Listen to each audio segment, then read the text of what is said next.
Hi all. So today we are going to learn about one important act and regulation which is called Reg Z. Before we start with Reg Z, so let me give you example. If we have a mortgage loan or if your any friends or family have mortgage loan, so when they apply for the loan, the lenders they provide a disclosure statement that has details about like loan terms, like what is APR, what is interest rate, how long loan is valid, whether there is prepayment penalty or not, all those details. So these are basically mandated by a government law or like act, and which is essentially part of this today's presentation. So let me directly go to take you to the presentation, and so this is let me put in the presentation mode. So Reg Z is basically implementing a act called Federal Truth in Lending Act, and the governing body is CFPB, which stands for Consumer Financial Protection Bureau. So what is purpose of this Reg Z? So this is basically it makes choices for consumer very easier. Like the consumer uh, can have the disclosure of from all the different lenders, and they can compare and then find meaningful information from that.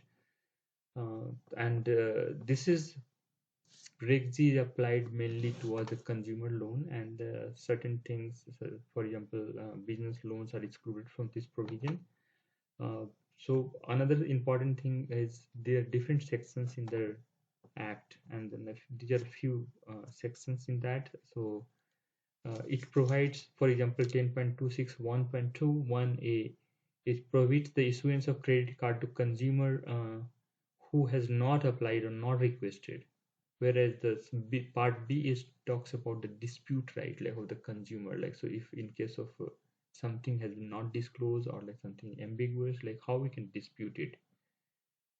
This Reg Z is very important for all the financial institutions. I myself work in a large financial institution, and it's very important. Like all the employees, they undergo the training, and because there is a huge implication, like in case something has been not disclosed properly to the card member, there are like different sections, different rules around this. So and it's very important to understand that from the consumer point of view also it's important because we can make a considered decision between our we can compare between two loans terms. And before we go to further, like let's go through the few terms. Like for example, consumer credit is basically a loan given to the consumer. Financial charges is any charge which is paid by consumer directly or indirectly towards this loan. Interest charge and APR, let's take it together. Interest charge is a type of financial charge on a periodic basis, which actually consumer is paying it, but APR is it also includes any kind of financial charges in the beginning of the loan, and then APR is calculated.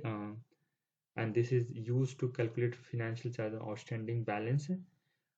Their rate could be like fixed or variable. Fixed rate do not change over life of the loan, but in case of variable rate, it depends on the market conditions. Like so it can go up or down. We have origination fee in many of the loans. For example, when we apply for the mortgage loan, there is some origination fee included as part of that one, which basically covers for the application process and initiation of the loan.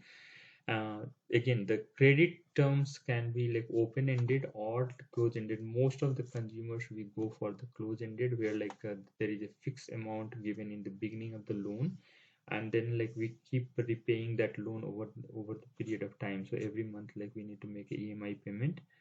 But in case of open-ended credit, where there is a terms that we can take up to this much amount from the lender, and over time suppose we are able to make we take 100k loan and it terms, and suppose I have taken only 50k. Now I can take another 50k any point of time, or if I make payment out of this 50k I am able to make 10k payment, then I can take another 10k later.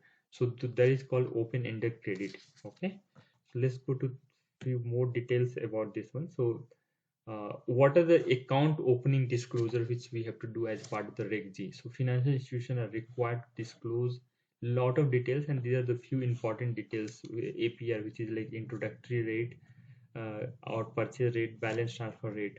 So these are different terms. So introductory rate is like sometimes like we get benefit that okay, like if for 1 year like we'll get this much of rate, or when in even in the credit card you might get it that for 1 year there is no charges on the uh, amount which we purchase.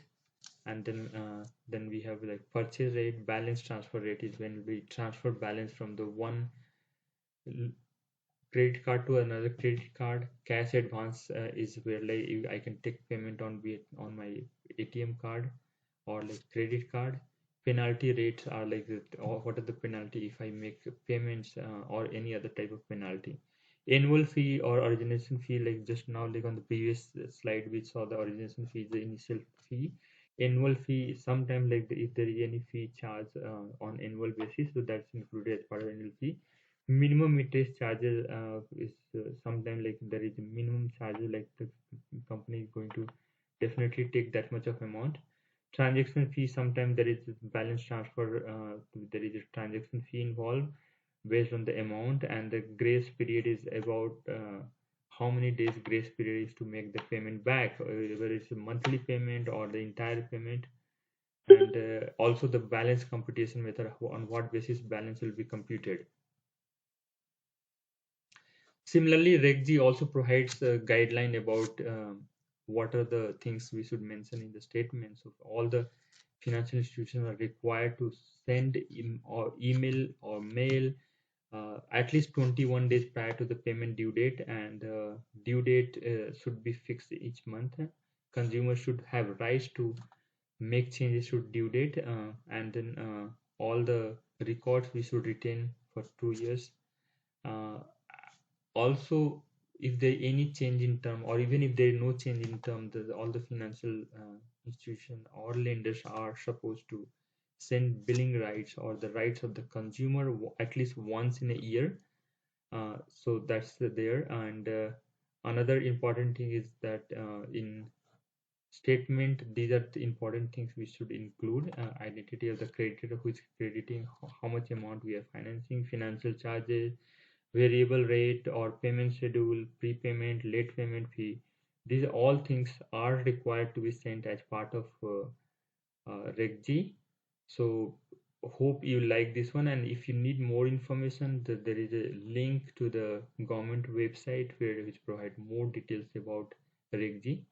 And if you like this presentation, please tag me or comment so that I can upload more video about the financial regulations. And hope you like it, and if you like it, please subscribe to my channel. Thank you.